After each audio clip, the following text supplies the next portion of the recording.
வணக்கம். பெருஞ்செய்திக்கு வரவேற்கிறோம். அமெரிக்க நிறுவனமான ஹிண்டன்பர்க் சனிக்கிழமை அன்று ஒரு அறிக்கை ஒன்றை வெளியிட்டது. அதில் செபியின் தலைவர் மற்றும் அவருடைய கணவர் தொழிலதிபர் அதானியின் சகோதரர் நிறுவனத்தில் முதலீடு செய்திருக்கிறார்கள் அப்படின்ற குற்றச்சாட்டை முன்வைத்திருக்கிறது. ஏற்கனவே இது தொடர்பான ஆய்வறிக்கையை அவங்க கடந்த ஆண்டு வெளியிட்டார்கள்.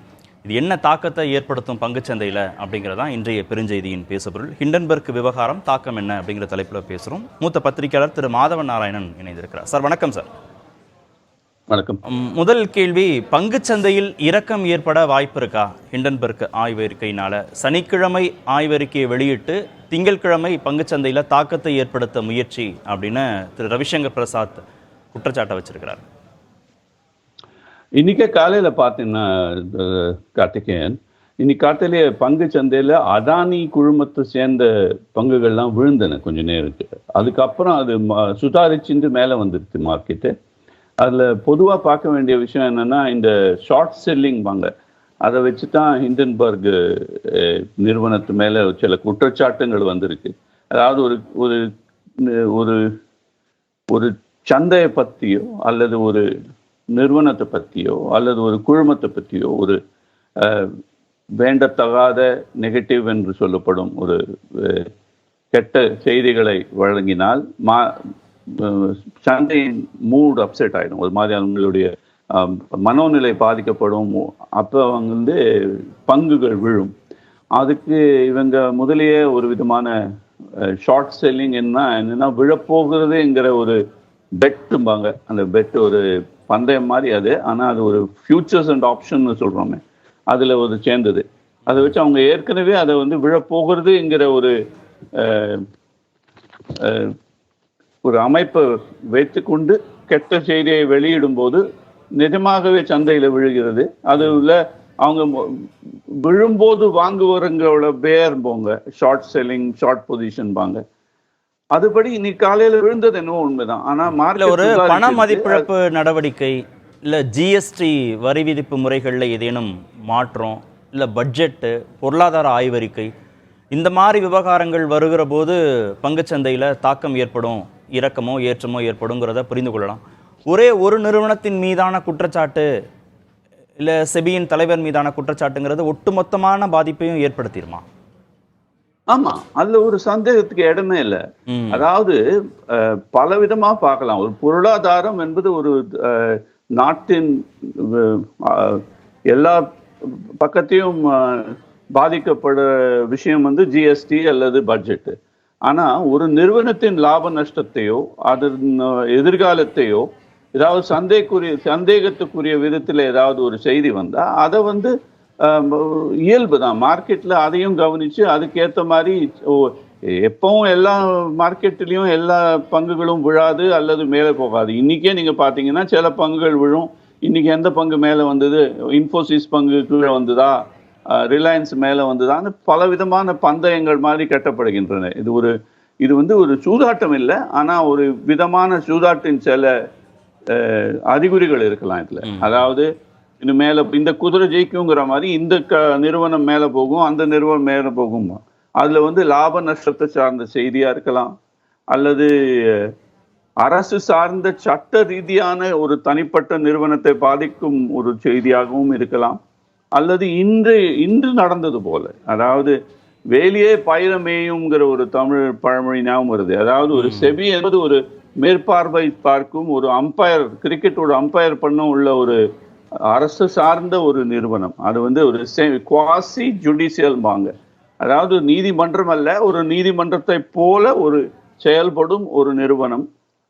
அது எப்படி ஒரு கிரிக்கெட்ல அம்பையர் இருக்கிற மாதிரி அந்த நிறுவனத்தின் தலைவரையே தாக்கும் செய்தி ஒரு சில தனியார் நிறுவனம், அதாவது குழுமம், அதானி குழுமத்தோடு சம்பந்தப்பட்டதாக சொல்லப்படும் ஒரு நிலை வரும்போது அந்த குழுமத்தை சார்ந்த நிறுவனங்களுக்கோ கம்பெனிகளுக்கோ பாதிப்பு ஏற்படும் என்பதை சந்தேகம் இல்லை. அதே தான் நடந்தது. காலையில பாத்தீங்கன்னா 5% விழுந்தது அதானி என்டர்பிரைஸ், அதானி பவர். இப்போ இங்க அதானி இப்போ கை வைக்காத இடம் இல்லைன்னு சொல்லலாம். நிறைய 4-5 கம்பெனி பிரதானமா இருக்குங்க. அது எல்லாத்தையுமா சேர்ந்து இன்னைக்கு காலையில் விழுந்தது. ஆனா ஒரு சராசரி மக்களுக்கு புரிய வைக்க வேணும்னா ஒரு பங்கு சந்தை என்பது ஒரு கபடி போட்டி போல இருக்கு. இப்போ வந்து மேலே போகும்னு நினைக்கிறவங்க ஒரு பக்கம் போவாங்க, அப்புறம் கீழே போக்குங்கிறவங்க இன்னொரு பக்கம் வருவாங்க. அதனால தான் அலை அலையா வரும். அந்த அலைகளுக்கு எந்த அலைக்கு அதிக சக்தி, எந்த தாக்கம் யாரு ஏற்படுத்துவாங்கிறத வச்சுதான் இப்போ நீங்க பாத்தீங்கன்னா ஷேர் மார்க்கெட் தாக்கம். இரண்டாவது கேள்வி, இதனுடைய தாக்கம் வந்து செபி தலைவர் ராஜினாமா செய்ய வாய்ப்பு இருக்கா? வாய்ப்பு இல்லைன்னு சொல்ல முடியாது. அதாவது இதுல வந்து இங்கிலீஷ்ல சொல்லுவாங்க கிரே ஏரியான்னு. அதாவது இதுல பல விதமா பார்க்கலாம். நேற்றுக்கு ஒரு ஹிந்தி சேனல்ல நான் 1/2 மணி நேரம் இதை பத்தி பேசிட்டு இருந்தேன். இப்போ பார்க்க வேணும்னா இதை வந்து 3 விதமா பார்க்கலாம்.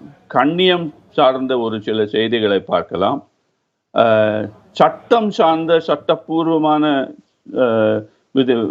விதத்தில் நடந்திருக்கிறதா இல்லையா என்று பார்க்கலாம்.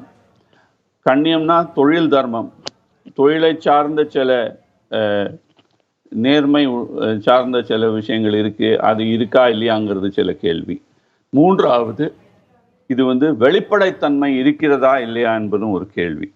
இந்த 3 விஷயத்திலே நான் நேற்றுக்கு அலசிட்டு இருந்தேன். இன்னைக்கு நேரம் கம்மி, அதனால முழுதாக சொல்ல முடியாது. இந்த 3 கோணத்திலே நீங்க ஆராய்ந்து பார்த்தீங்கன்னா ஒரு சில வெளிப்படைத்தன்மையும் ஒரு சில விதமான தொழில் ரீதியான கண்ணியமும் செபியின் தலைவர் மாதவிபுரி புட்சுக்கு ஒரு அளவுக்கு கம்மியாக இருக்கிறதோ அல்லது சந்தேகத்துக்கு இடமாக இருக்கிறதோ என்பதில் சில கேள்விகள் எழுந்திருக்கின்றன. முகாந்திரம் சொல்றீங்களா? ஒரு சாத்தியக்கூறு இருக்குன்னு சொல்லலாம், அல்லது இது ஒரு விதமான பிம்பம்னு சொல்லலாம்.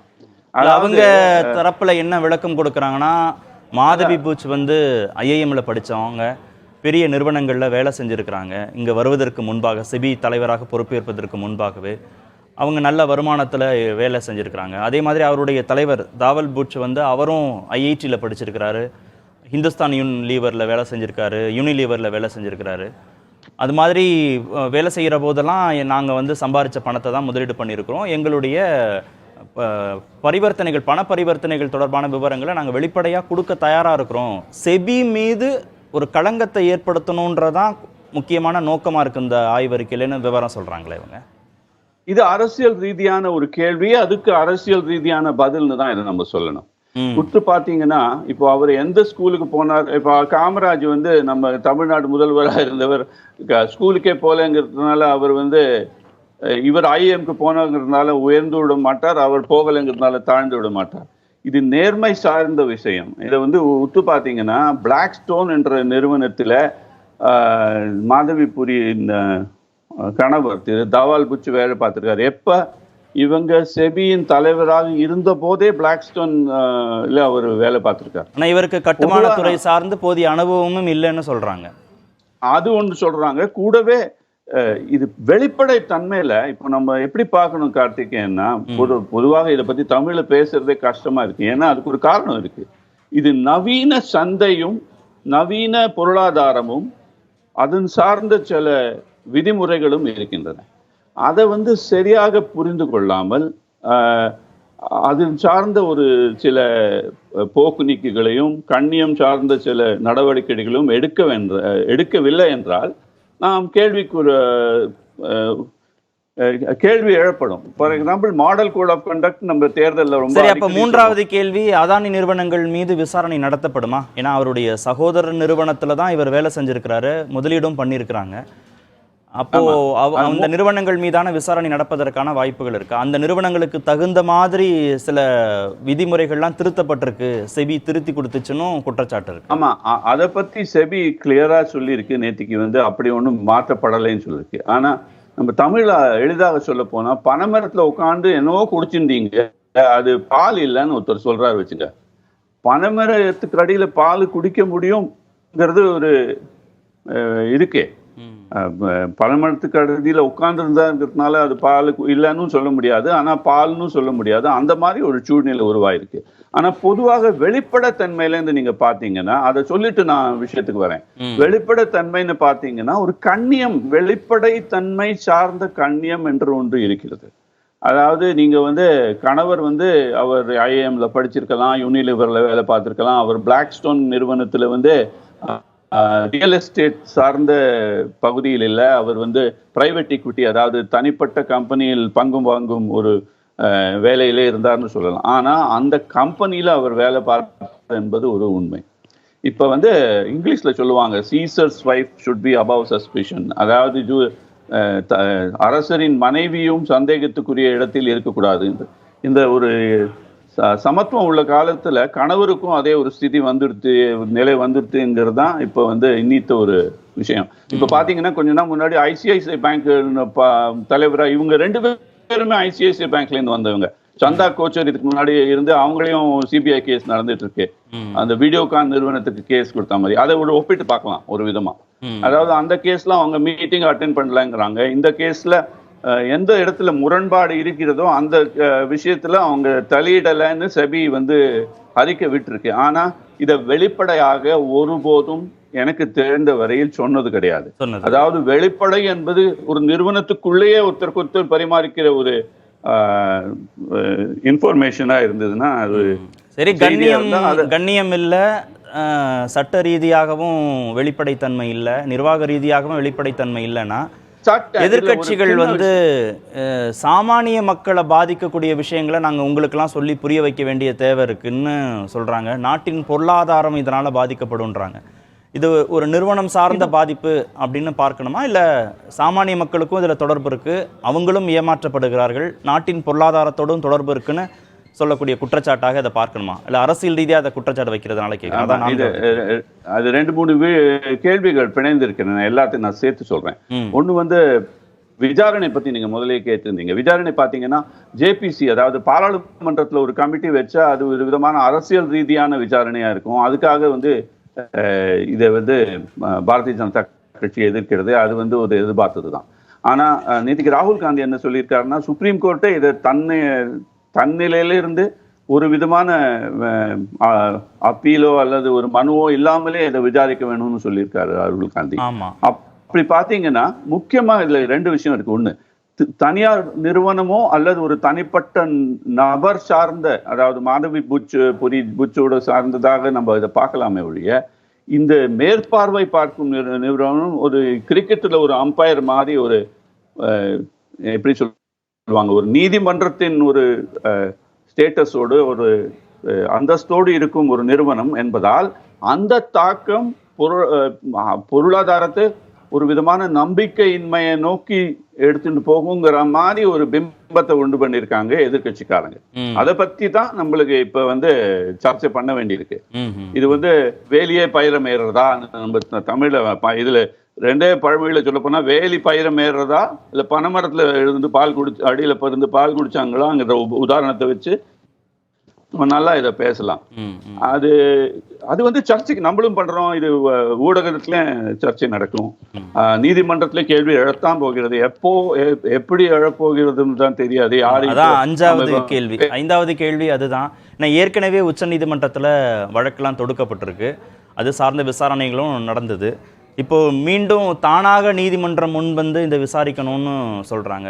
இப்போ இதில் உண்மை நிலை வெளியில் தெரியணும், மக்களுக்கு தெரியணும் அப்படின்னா, ஏன்னா பங்குச்சந்தை முறைகேடுகள் குறித்து விசாரிக்கிறதே செபி தான். இப்போ செபியின் தலைவர் மீதே குற்றச்சாட்டு அப்படின்னா இப்போ நீதிமன்றத்தை நம்புறது தவிர வேற வழி இல்லையா? அவங்க உத்தரவுக்காக காத்திருக்கணுமா? நாம அங்கதாங்க முள்ளு நிக்குது. இப்போ பாத்தீங்கன்னா செபி தான் விசாரணை நடத்தியது. இது ஹிண்டன்பர்க் விவகாரத்தோடு இது 2வது அத்தியாயம். முதல் அத்தியாயத்தின் போது அரசாங்கத்தை தேர்ந்த அந்த மேட்டர் வந்து செபிட்டு போச்சு. ஆனா இப்ப என்ன சொல்றாங்கன்னா, அந்த விசாரணை செய்து செபி ஒன்றும் தவறு இல்லை என்று சொல்ற செபியே இதில் ஈடுபட்டு இருக்கிறதா இல்லையா என்பதுதான் கேள்வி. அதனால இதை வந்து ஒரு புதிய வேற லெவலுக்கு கொண்டு போறாங்க இந்த கேஸை, ஹிண்டன்பர்க் விவகாரத்தை. அதை வந்து நீதிமன்றம் தான் சொல்லணும் எந்த அளவுக்கு. ஏன்னா இப்போ அரசியல் ரீதியா பாத்தீங்கன்னா செபியின் தலைவரை நியமிப்பது அரசாங்கம் தான். எப்படி சிபிஐயின் தலைவரையும் அரசாங்கம் தான் நியமிக்கிறது. அப்ப கான்ஃப்ளிக்ட் ஆஃப் இன்ட்ரெஸ்ட்பாங்க. அதாவது அதுக்கு தமிழ்ல என்ன சொல்லணும்னு தெரியாது. அது ரொம்ப முக்கியமான விஷயம். வர நாள்ல நீங்க எல்லாம் புதிய தலைமுறையில அது அந்த எப்படி வெளிப்படைத்தன்மையும் அது முரண்பாடு ஆதாயம் அடையிறதுக்காக சகாயம் செஞ்சு கொடுக்கிறது.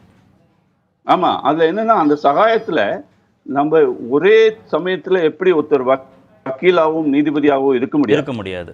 அதே மாதிரி நீங்கள் எந்த பொசிஷன்ல ஒரு பிளேயராகவும் ஒரு அம்பையராகவும் இருக்க முடியாது, ஒரு வீரராகவும் இருக்க முடியாது, முடியாது, நடுவராகவும் இருக்க முடியாது. அந்த ஒரு இப்போ நீங்க நெறியாளரா இருக்கிறதே ஒரு பக்கமா பேச முடியாதுங்கிற போற ஒரு சிச்சுவேஷன் உண்டாயிருக்கு. அதை சார்ந்த சில முறைகளும் விதிமுறைகளும் ஒரு என்ன சொல்லுவாங்க, எல்லாமே சட்ட ரீதியா பார்க்க முடியாது. சிலதுதான் வெளிப்படைத்தன்மையும் சில சிபிஐ, இடி போன்ற புலனாய்வு ஏஜென்சிகள் இருக்கிறாங்க. இல்ல நீதிமன்ற உத்தரவின் அடிப்படையில கூட தனிப்பட்ட விசாரணையை கூட நடத்த முடியும். ஆமா, அதுதான் நீதிமன்றம் என்ன சொல்ல போகிறது, உச்ச நீதிமன்றம்ங்கிறது தான் இதை பத்தி கேள்வி. என்னன்னா இப்போ அவங்கள்ட்ட நீங்க சொல்லலாம், அவங்களே அம்பையராகவும் இருந்து விளையாண்டுற மாதிரி ஒரு சிச்சுவேஷன் வந்துருச்சு சார், என்ன பண்ணணும்னு கேட்டவங்க. அப்போ உச்ச நீதிமன்றம் எப்படி சொல்கிறது, அதைத்தான் நம்ம கவனிச்சு பார்க்க வேண்டியது. வர நாட்கள்ல அதைத்தான் நம்ம கவனிக்கணும். மற்றதெல்லாம் ஒரு அரசியல் ரீதியாவோ அல்லது வணிக ரீதியாவோ நம்ம பேசிட்டே போகலாம் அதை பத்தி மேலுங்கீழும். இது ஒரு ஜோசியம் மாதிரி, சூரியன் அங்க நிக்குது, செவ்வாய் அங்க பாக்குதுன்னு ஜோசியர் மாதிரி பேசிட்டு போகலாம். ஆனா ஒரு நீதிமன்றம் தான் சொல்லணும், இது கண்ணியமும் சட்டமும் வெளிப்படைத்தன்மையும் மூன்றும் கூடும் இடத்தில் எப்படி இதை நோக்க வேண்டும், யாருக்கு என்ன பொறுப்பு, அந்த பொறுப்பு துறப்பும்பாங்க. இந்த சில இதில் பொறுப்பு துறப்பு அவர் சரியா பண்ணல மாதவி புரி புச்சுங்கிறது தான் ஒரு விதமான கண்ணியம் சார்ந்த கேள்வி. அதை தவிர நீங்க கேட்க வேண்டியது, இது அவங்களுக்கு நிஜமாலே லாபம் இருந்ததா, இது எதேச்சையாக ஒரு கிரிக்கெட்ல ரன் அவுட் மாதிரி அவரு சில சமயம் இங்கிருந்து பேட்ஸ்மேன் அடிப்பாரு, நேர எதிர் விக்கெட்ல பட்டுரும். அப்போ ரன் அவுட் முறைப்படி அது ஒரு ரன் அவுட் தான். ஆனா தெரியாம பண்ணிட்டேன் சார், நாங்க அப்படி பண்ணலன்னு சொல்லலாம். திட்டமிட்டு பூஜிக்கப்பட்ட ஒரு குற்றச்சாட்டா அப்படிங்கிறதையும் தெரியணும், எல்லோருக்கும் தெரியணும், நாட்டு மக்களுக்கு தெரியணும். பார்க்கலாம் நீதிமன்றம் இதை எப்படி அணுக போகுதுன்னு. நன்றி நிகழ்ச்சியில் பங்கேற்றதற்கு.